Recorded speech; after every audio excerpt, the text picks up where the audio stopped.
Hey there.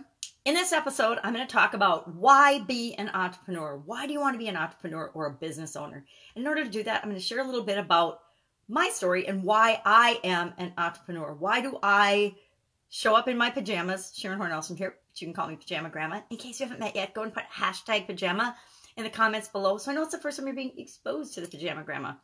So why am I here talking to you in my pajamas? It's a long story, but I'm going to try to give you the short and condensed version. I started off like so many people, going to college, studying, changing my major a dozen times, and I finally graduated with a degree in engineering. I'm an engineer by trade, which means I'm pretty serious and pretty boring and pretty structured. And I started my career making toilet paper, and I went on from there to work for several of the biggest corporations on the planet and some of the smaller businesses and family-owned or privately held corporations as well. Over it was more than 25 years, over a quarter century I spent in corporate America and various capacities as a quality manager predominantly. I went into the area of quality, love quality, because it allows me to be involved in all aspects of the business, to understand the processes and the systems that are in every area of the business, because I knew I always wanted to have my own business. I started my first business when I was 13 selling ice. And from then on, I've been in like 27 different businesses in several different industries because my dad taught us at a very young age to be hard workers and to be ambitious. And so I've always worked really, really hard. I've always made my family work really, really hard as well. But my backstory is I was working in corporate America. I had two little kids and I needed to find a way to provide for my kids, which is part of why I worked in corporate America. But I also knew growing up that I wanted to have my own business or businesses on the side. So I was always working on and growing different businesses on the side, as well as working in corporate America and raising my kids. So to say I was super busy and running around like a chicken with my head cut off is an understatement.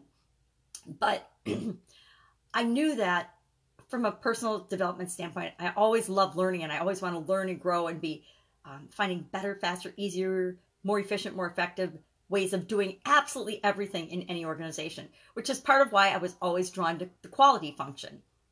So working in corporate America, and like anybody else's corporate career over a couple of decades, you get laid off, things happen, businesses sell, you get downsized, you get outsized. The first time it happens, you feel really bad and you take it personally.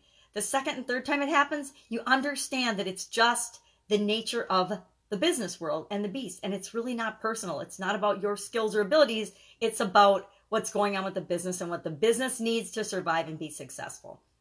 So after my last job in corporate America, and I call it my last job because it's the last job I had in corporate America, which I absolutely loved. I loved everything about that job. I worked too hard and too much and too long of hours and didn't ever really see my family as much as I would have liked because I was working so much.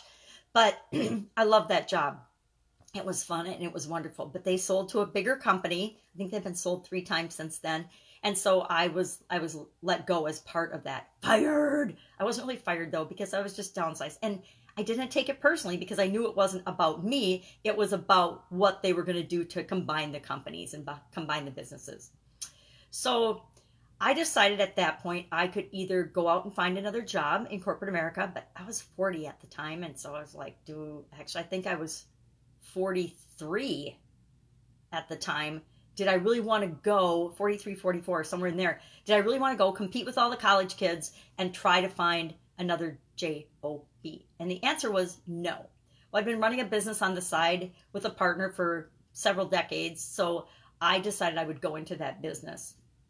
But I knew that I needed to do something on my own. I'd been in corporate America long enough. I'd been in quality and I'd learned about all the different functions in a business, and I knew I was ready and able to really strike out on my own and make it a successful endeavor. I didn't have to continue to work for someone else. And I wanted that freedom. I wanted to be able to attend my kids' sports. I think my kids were 9 and 12 then, and I'd missed out on a lot of their childhood working in corporate America, traveling for my jobs, and busy and working all the time. So I was ready to be a part of their lives. And that was one of the reasons that I wanted to go the entrepreneurial business ownership route versus continuing to work for someone else. I wanted the freedom to have my own schedule, to be able to make and plan my own time and determine what I wanted to do, when I wanted to do it, where I wanted to do it, with whom I wanted to do it, wearing whatever I wanted to. So my plan was to grow that business, and we got involved in other businesses as well. And some of them worked, some of them didn't. And that's the nature of the beast. I found that, like with my health, not everybody out on the planet wants to see you be successful. They're not all out there rooting you on. Even if they love you, they come from their own perspective. They come from their own beliefs about what they can do, and they project that onto you. And if they don't see themselves being successful doing what you're trying to do, then they're worried for you. And so the normal trials and tribulations of running businesses and being out on your own, of course, I've experienced all of those, the whole gamut. In addition to that, I had a serious health challenge, which impacted my ability to do anything for several years. Actually, for a full year, and then for several years, I've definitely changed and been impacted by those health challenges. But I've continued to move on and grow. And my current situation, what I'm doing now to grow, is I am building an online business, and I am creating a women's summit. And is it challenging? Absolutely. Is it something I've ever done before? No. Will I figure it out? Yes, I will. Will it be a success? Yes, it will. Will I make mistakes along the way? Undoubtedly, already have. Will I do everything right the first time? No, but that's the nature and the excitement about having your own business and doing your own thing and being an entrepreneur. You get to figure it out. You're responsible for everything, but you also get to figure it out. And there's so much gratification in figuring things out and moving forward and making the world a better place that it's all worth it. So that's my little story about why I'm an entrepreneur. And mainly I'm an entrepreneur so that I can do what I want, when I want, where I want, with whomever I want, wearing whatever I want. And that's part of my health things are because I like to be comfortable. So that's it. Go out, make it a fantastic day. And I'll, of course, be with you tomorrow. Bye. Jamma Grandma out.